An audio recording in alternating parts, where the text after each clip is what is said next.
En un mundo a la deriva, cuando la búsqueda e intentos humanos no bastan, solo una es la fuente de esperanza que llenará todo su ser. Es Dios, quien con su palabra viva y eficaz le habla hoy. Con ustedes, el pastor Óscar Velázquez.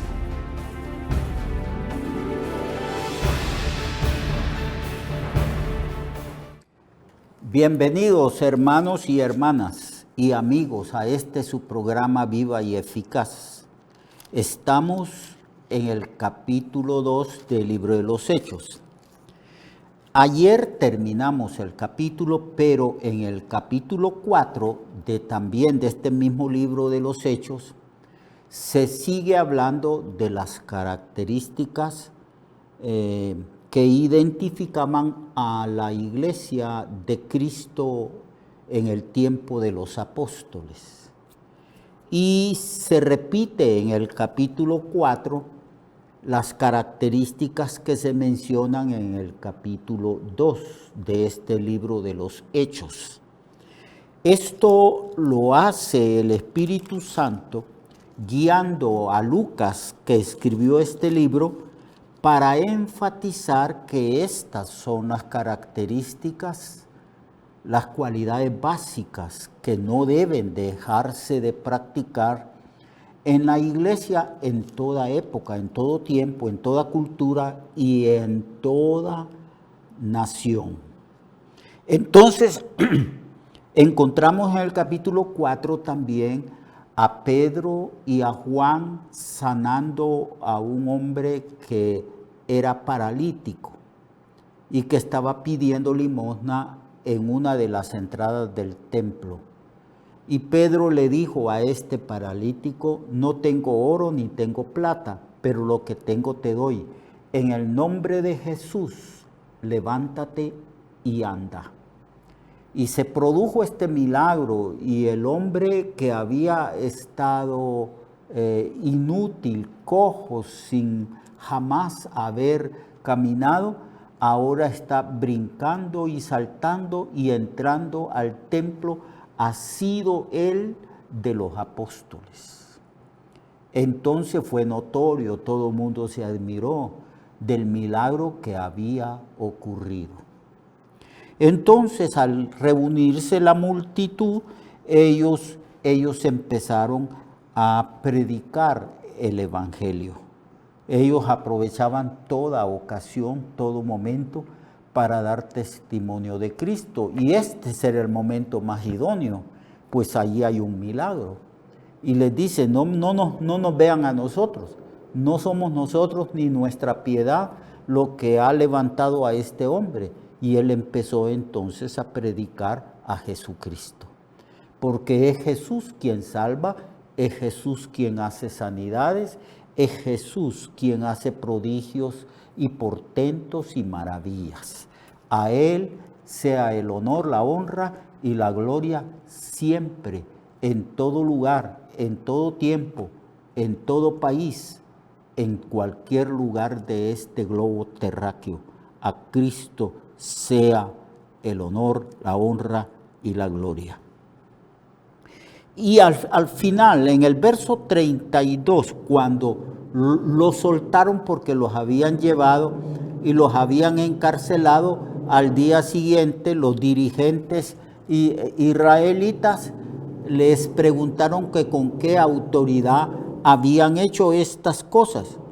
Y dice aquí que cuando hubieron luego, entonces los dejaron libres, se fueron donde estaba el resto de los hermanos y oraron. Y entonces oraron esta oración que está escrita aquí. Y puestos en libertad vinieron a los suyos y contaron todo lo que los principales sacerdotes y los ancianos les habían dicho.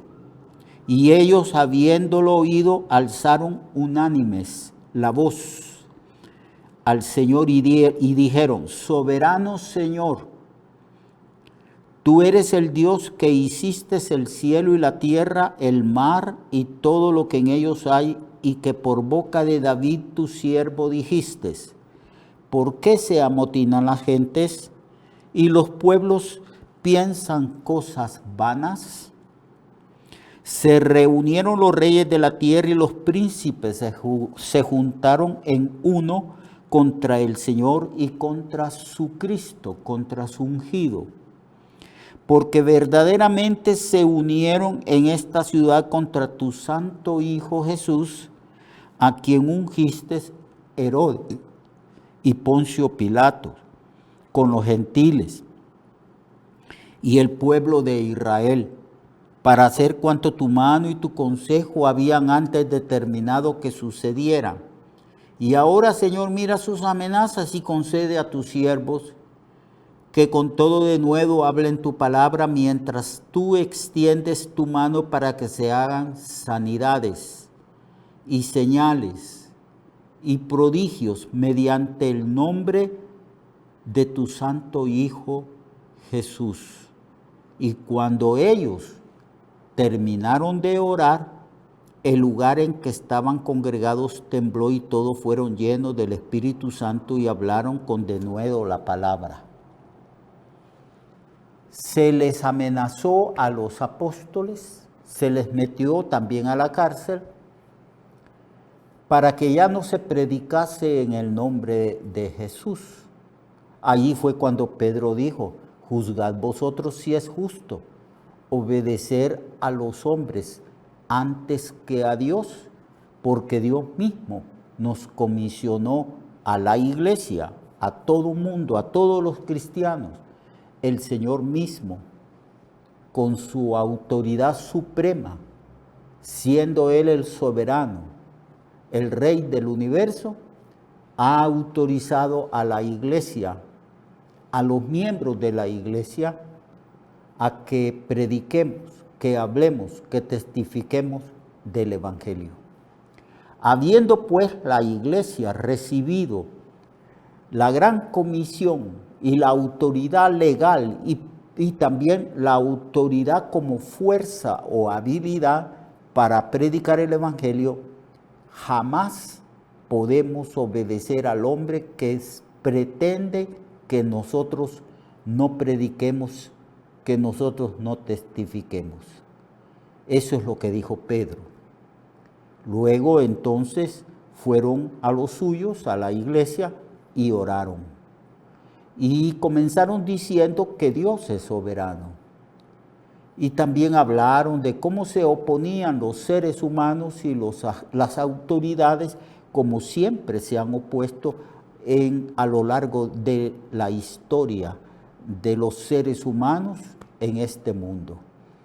Pero el Evangelio continúa predicándose con gran poder, porque cuanto más oposición hay de los hombres, mayor es el poder que se manifiesta en la iglesia, y la iglesia no puede amedrentarse, sino que la iglesia con denuedo, con poder en el Espíritu, predica el Evangelio y manifiesta el poder del reino de Dios con señales, prodigios, sanidades y maravillas. Esto ha sido una constante en toda la historia de la iglesia.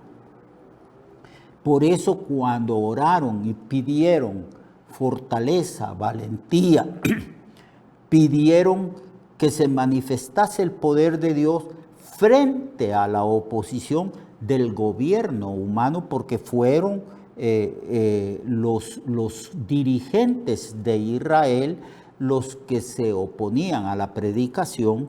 Cuando se manifestó esta oposición, la respuesta de Dios fue esta: que cuando hubieron orado, el lugar en que estaban congregados tembló y todos fueron llenos del Espíritu Santo y hablaban con denuedo la palabra de Dios. No se ha podido acallar a la iglesia. Usted no puede dejar de hablar. Yo no puedo dejar de hablar. Tenemos que testificar a tiempo y fuera de tiempo, a diestra y a siniestra, tenemos que hablar, testificar de Cristo.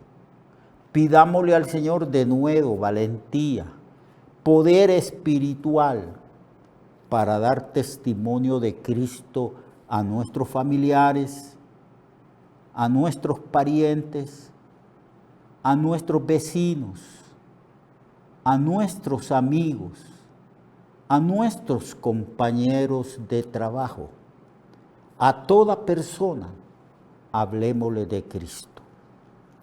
Y luego en el verso 32 vuelve el apóstol Lucas a relatarnos las características de la iglesia. La multitud de los que habían creído eran de un corazón y de un alma. Qué importante es que mantengamos la unidad. Es cierto, tenemos que reconocer que la iglesia aquí en esta ciudad y en todas las ciudades de Honduras y en todas las ciudades de todos los países, la iglesia está constituida de denominaciones, pero no debe haber divisiones entre nosotros. Aquí dice que eran de un corazón y alma. Jamás debemos de rechazar a los hermanos y a las hermanas que pertenecen a otras iglesias locales y que pertenecen a una determinada denominación. Estas denominaciones, estos nombres que nosotros, los seres humanos, hemos puesto a ciertas organizaciones cristianas, no deben dividirnos, porque todos pertenecemos a la iglesia de Dios, a la iglesia de Jesucristo. Todos somos miembros los unos de los otros y miembros del cuerpo universal, de la iglesia universal de Cristo. Los hermanos bautistas, centroamericanos, presbiterianos, los hermanos pentecostales, los hermanos de la iglesia Filadelfia, etcétera, etcétera, todos pertenecemos al cuerpo universal de Cristo, a la iglesia universal de Dios. Así que no debemos rechazarnos. Eran de un corazón y de una alma. Y ninguno decía ser suyo propio nada de lo que poseía, sino que tenían todas las cosas en común. Y con gran poder los apóstoles daban testimonio de la resurrección del Señor.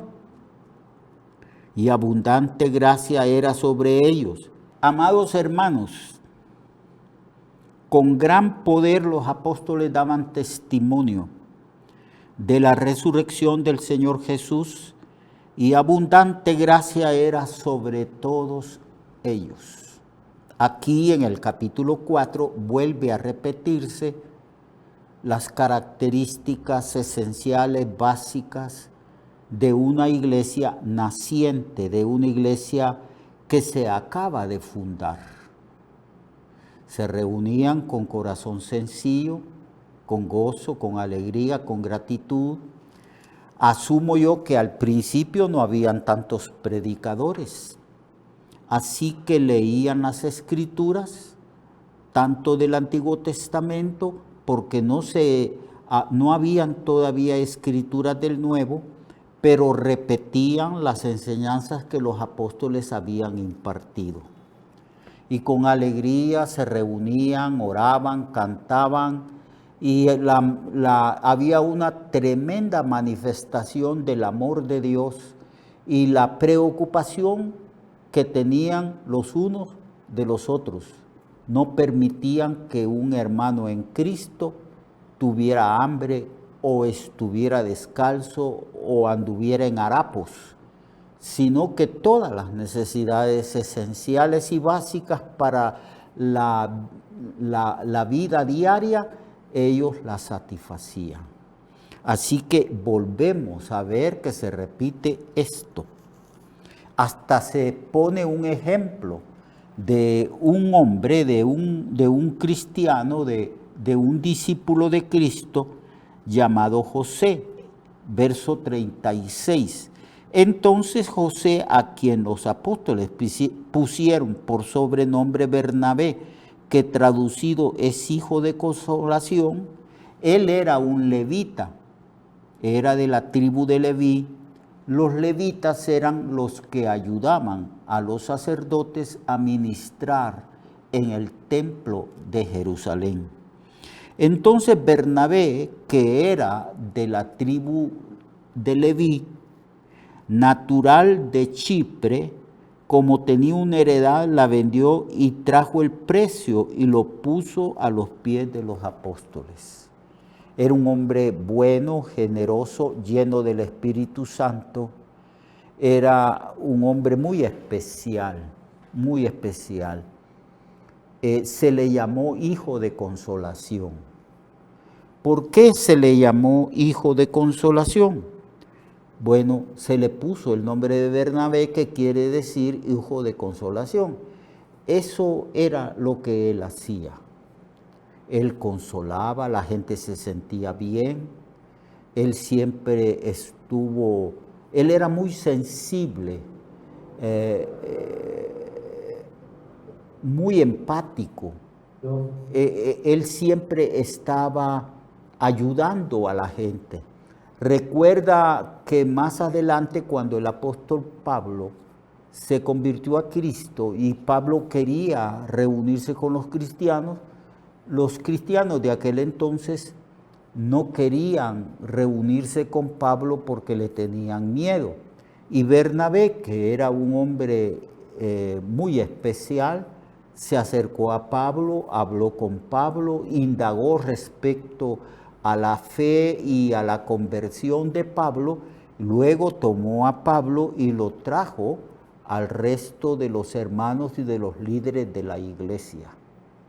Así que este hombre vendió todo, lo puso a los pies de los apóstoles para que se repartieran a los necesitados, y él, a partir de ese momento, se dedicó a servir al Señor, a predicar al Señor, a difundir el Evangelio por todas partes a donde el Espíritu Santo lo llevara. Así pues, hermanos, hagamos esto. Seamos sencillos de corazón, amémonos los unos a los otros, pongamos en práctica el amor, ayudemos a los hermanos, testifiquemos de Cristo, seamos agradecidos con Dios, alabándole y glorificando, no dejando de congregarnos como algunos tienen esa mala costumbre. Sirvámonos los unos a los otros y mantengamos la unidad del Espíritu, porque somos la iglesia de Cristo. Dios le bendiga, Dios le guarde y lo espero mañana. Vamos a iniciar un nuevo tema.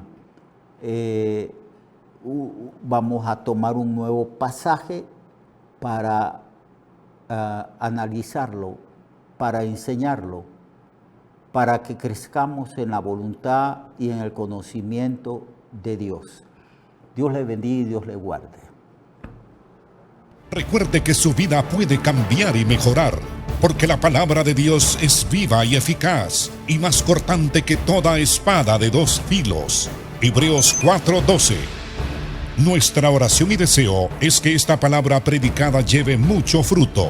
Le esperamos en el próximo programa, a esta misma hora y en esta misma estación.